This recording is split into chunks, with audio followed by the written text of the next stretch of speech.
शोहरत इज्जत मैनू दुनिया तो बहुत ही मिली है, मेरे तो उत्ते किसी को नहीं है।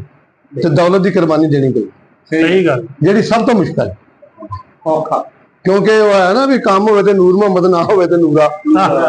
मेरी गरीबी ने अड़ाया, मेरे फन का मजाक, तेरी अमीरत ने तेरे दाग छुपा रखे हैं।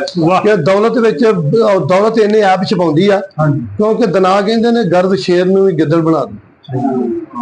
गर्द दी नींद नाल बंदा भरावां कोल भी जावे ना तो महसूस करदा कि मैं किस को काम चलना। ते लेकिन अलहमदुलिल्लाह इहो चीज़ां उहदे कोल मंगियां सन जिन्हां तुसीं शामिल हुंदे हो। दौलत तो दोस्त नहीं बनते, दोस्तां तो दौलत बन जाती। सच्ची गल वो बगैरत लोग जेडे कहते दौलत होवे दोस्त है, नहीं दोस्त नहीं दौलत नाल लभदा। दोस्त में कदर नाल लभदा। दौलत एडी जिन्नी हुंदी गैर मुस्लिम रब ना दिंदा सारी। दौलत ठीक है नेमत चाहुंदी जरूर है, लेकिन दोस्त दे बराबर नहीं है। असली इंसानियत अलामा साहब का एक शेर बड़ा, अलामा साहब फरमाते हैं कि इंसानियत को जरा बेदार होने दो, फिर सब पकारेंगे मेरे हुसैन। इंसानियत दफन होगी, साडे मेंबर रसूल तो इंसानियत मोगी, टीचर च मोगी, इंसानियत दर्द ही हो गया जट साहब। सही गल, इंसानियत दवसांगे तो परख होगी ना बंदे की। इंसानियत खोलिया ही नहीं एवं जी, खोलिया ही नहीं। अगर खोल दे तो जदीद कूफी इन्ने ज्यादा ना होंगे। इंसानियत बहुत घट है। कोशिश करो भाईचारे की, मुहब्बत दईए, आप तरजीह दईए, भाईचारे तरजीह दईए, बंदूकों तरजीह ना दी। क्योंकि साढ़े 2 नंबर लीडर ते 2 नंबर मौलवी ने सानू दूर कर दिता बहुत। मेरे नाल परसों ना लाइफ से एक सरदार सी, उन्हें कहा जी मैं यूके जा, एक बीबी ने ना कुरान लिखा इंग्लिश में सुट रहा, मैनू पता लग गया, मैं चुके साफ किया। एक बंदे ने आख्या मैंने दे क्यों तुहाडा ते धर्म नहीं? उन्हें कहा क्यों धर्म नहीं, असीं कुरान मानने। तो मैं क्या मुसलमानों जरा गौर नाल सुन लो कि जेडे नफरत फैलाने हैं, सरदार साडे बारे की सोच रखते, साडे कुरान के बारे की सोच रखते। सरदार जी साडा धर्म एक, साडा मरन एक, साडा जम्मन एक, साडे काम एक, साडी बोली एक। चलो रब एक, रसूल एक, तो फिर नफरत किस गल दी? सोचो सोचो, खुदा दी कसम तुसीं इन्ने जी आए हो, खुशी हुई आ। नहीं नहीं मैं शाम 84 का जिला हुशियारपुर। लो जी फिर क्या ही बात है, लेकिन मुहब्बत नहीं लभी। मैं खाने भुल गया वा, 2 घुट पीती डोल गया वा, विच किताबा प्यार नहीं मिलिया, सारे वर्के फुल गया वा, विच नशे दे बड़ी निजामी इंज लगदा सच बोल गया। क्या बात है, इंसानियत नहीं लभी, बहुत घट। लख च एक बंदे, लख विचों एक बंदे च पुत, एक बंदे खुदा दी कसम। बाकी बूआ माई दा आबिया बसरी सरकार जो अद्धे कलंदर होए, तुसीं एडी दूरों गल जोड़नी चंगी करनी चाहिए। आप नूं कुदरती पर्दा सी, कपड़े नहीं सी पहनदे, ते नजर उहनूं आउंदे जेहड़े अल्लाह वाले सी, दूए नूं नहीं। बूआ अली कलंदर बड़ा मेला लगा सरकार दे, बूआ अली कलंदर सरकार है, तो बीबी ने फरमाया पर्दा कर लो मर्द आ गया। दूया पूछे भी असीं कौन है, जो सरदार जी अखां बखियां, कोई बांदर, कोई कुत्ता, कोई बेला, तो बूआ अली कलंदर ही बंदा। इंसानियत बहुत दूर, ये अखां नाल ही ते वेख लैंदियां पर ये अंदर नहीं वेखदियां। ये अंदरला गंद बहुत है। उन्हें कहा जी बाबा जी मैं तुहाडे मरीद होना। उन्हें कहा पुत्रा 2 काम करने, सूर मारना, सूर खाना। उन्हें कहा ये तो बहुत मुश्किल है, ते सूर कहते हैं गुस्से नहीं। उच्चा जिसने नाम रखाया वही दो जग सड़िया, नीवा होके नंग मोहम्मदा लंघ जावेगा। आज दी बहुत चंगी, सही गल। मेरे अल्लाह ने फरमाया तुम गाय और बैल की कुर्बानी करो, ये तुम्हारे हक में बेहतर है। अपने पड़ोसियों को, अपने जीजो कारब को, मसाकीन को खिलाओ, तुम्हारे हक में बेहतर है। मेरे तक सिर्फ तेरी आज नहीं पाऊंगी।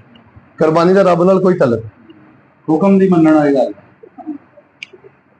मस्जिद का मनार बनाने हर बंदा तैयार है, गरीब का चूल्हा चलाने ते मेरा अल्लाह फरमा रहा मस्जिद के मनार नालों गरीब की रोटी पकानी जरूरी। मस्जिद में सिमर की बोरी उदों लगती है तुहाडा पड़ोसी भुखा ना हो।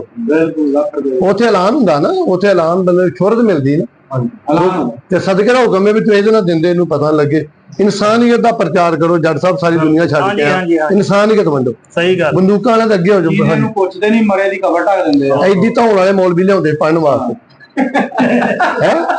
5-5 हज़ार का नोट रखते, प्यो के खत्म, कुत्ती का पुत्ता लागो तू केले लैके लंघ गया, प्यो ने पुछया मरदे दे मूंह घ्यो लाता। सही गल, ये दुख तो सिर्फ इस गल दा है ना पुत, जींदे नूं पुछो। इंसानियत दी खिदमत दा जींदे, आ जेहड़े मरिया दे कहंदे आ कि तुहाडी रोटी मेरी बनदी, छित्तर ला लो भी कुत्ती दा पुत्ता जींदे खवाई नहीं, मरे दी खवाउणा। हां सच्ची गल, अगर मैं किते मन तो बाद बोल सकदा होवां ना, अज ना किसी गल तो तलखी हो गई, अपने घर दी बात करनी चाहिए। ते मैं अपनी फैमिली दस रहा, मैं पुत्रा जिन्होंने मैं जींदिया छड़िया मेरे मरे दे घर आउण ते मैं कहांगा तुसीं मेरे नहीं। सही गल, गैरत कोई चीज है यार, बगैर कवर जटा गलाच के सुट दिंदी बात। ਅੱਛਾ ਇੰਨਾ ਕੁ ਬੰਦੇ ਨੂੰ ਟਾਈਮ ਰੱਬ ਦੇ ਦੇ ਵੀ 5 ਮਿੰਟ ਬੰਦਾ ਆ ਕੇ ਉਹਨਾਂ ਨੂੰ ਬੰਦਾ ਗੱਲ ਕਰ ਲਵੇ ਤੇ ਰੱਬ ਦਾ ਚਲੋ ਗਾਲਾਂ ਹੀ ਕੱਢ ਲੈ ਲਿੱਤਨ ਮਾਨ ਦੀ ਫਰੀਕ ਨਹੀਂ ਜਾਣਦੇ ਤੇ ਗਾਲਾਂ ਦੇ 5-7 ਕੱਢ ਲੈ ਬੰਦੇ ਠੰਡ ਤੇ ਪੈ ਗਈ ਹੈ ਜਿਹਦੇ ਜੀ ਸਾਨੂੰ ਖੂਨ ਦੇ ਆਂਸੂ ਰਲਾਏ ਲਾਉਣ ਆ ਗਏ ਪਾਲ ਫੜ ਕੇ ਰੋਣ ਡਏ ਅੱਛਾ ਜਦੋਂ ਆਪਾਂ ਨੂੰ ਕਿੱਦਾਂ ਪਤਾ ਲੱਗਾ ਵੀ ਆਪਾਂ ਇਸ ਤਰ੍ਹਾਂ ਹੁਣ ਵੀਡੀਓ ਤੇ ਆਏ ਮੈਂ ਦੱਸਣਾ ਜੀ ਵੀਡੀਓ ਬਣਾਈ ਸੀ ਮੈਂ ਅਰਜ਼ ਕਰਨਾ ਪੁੱਤ ਬਾਦਸ਼ਾਹ ਮੀਆਂ ਬਖਤ ਜਦੋਂ ਹੋਣ ਚੰਗੇ ਫੈਦ ਹੁੰਦੇ ਨੇ ਖੱਟੀਆਂ ਲੱਸੀਆਂ ਜਦੋਂ ਕਿਤੇ ਮਿਹਰਬਾਨ ਹੁੰਦਾ ਨਾ